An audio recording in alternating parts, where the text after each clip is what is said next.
We never saw him coming. Suddenly he was there before us. We had no idea what his credentials were, and yet he spoke as one with authority. He spoke of a new righteousness. Do this, and you will live. Some heralded him as the new Messiah. He would be the one that would save us from the deadly pestilence. Others saw him as the spawn of Satan, who would surely bring this nation to ruin. Who was this man? We had trouble even pronouncing his name. Was it Fuji? Jesus got a similar reception when he burst onto the scene.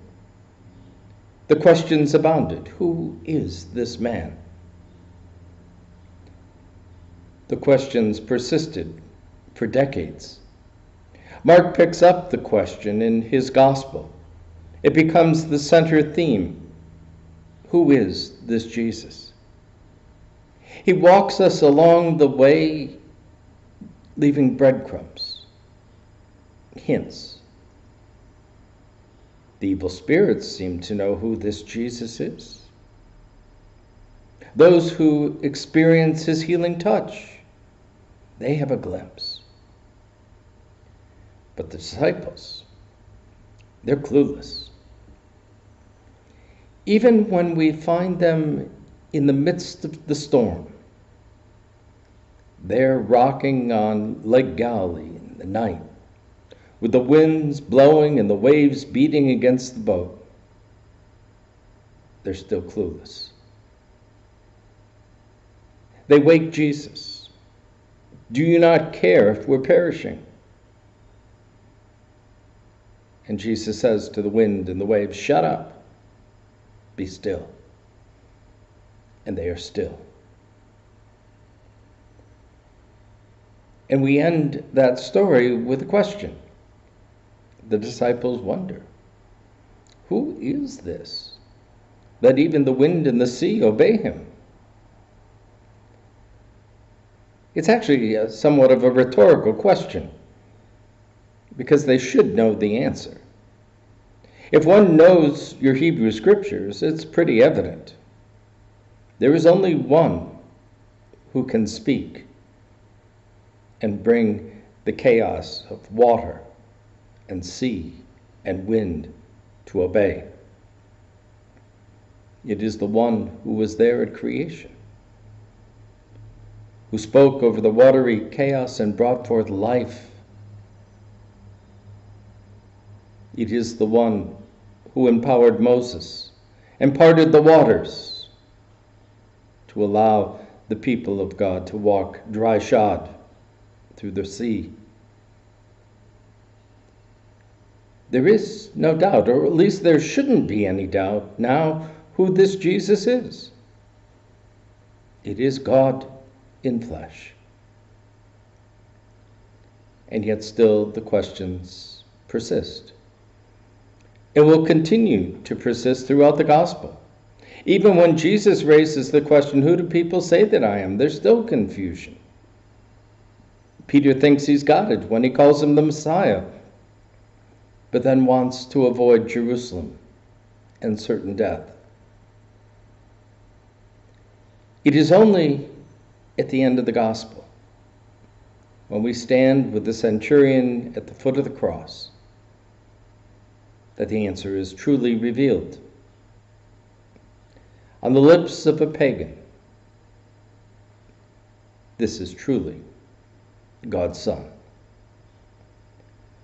It is God in flesh. And it is only on the cross that we can truly see that. For it is there, in the midst of death, that God most certainly becomes like us, humbling himself and becoming obedient unto death, that we might have life. In the midst of the storms of our lives, he comes to us as one of us, and yet God alone. To still the storms, to ease our anxiety, to give us hope, to bring us peace, shalom. He speaks to the voices in our heads, shut up and listen to me, and I will give you life. Who is this man? It is God in flesh, who comes once again, mysterious, with healing and hope.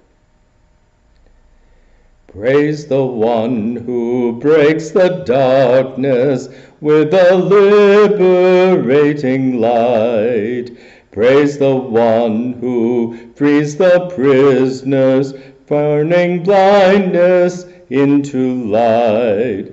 Praise the one who preached the gospel, healing every dread disease, calming storms and feeding thousands with the very bread of peace.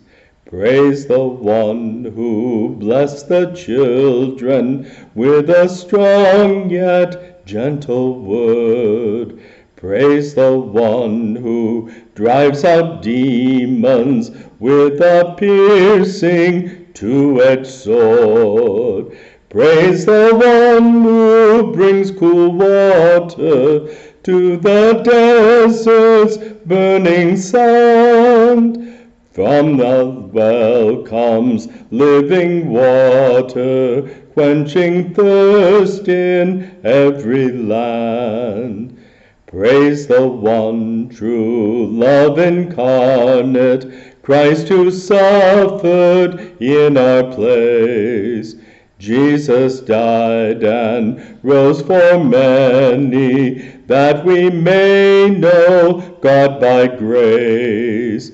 Let us sing for joy and gladness, seeing what our God has done. Praise the one redeeming glory. Praise the one who makes us whole.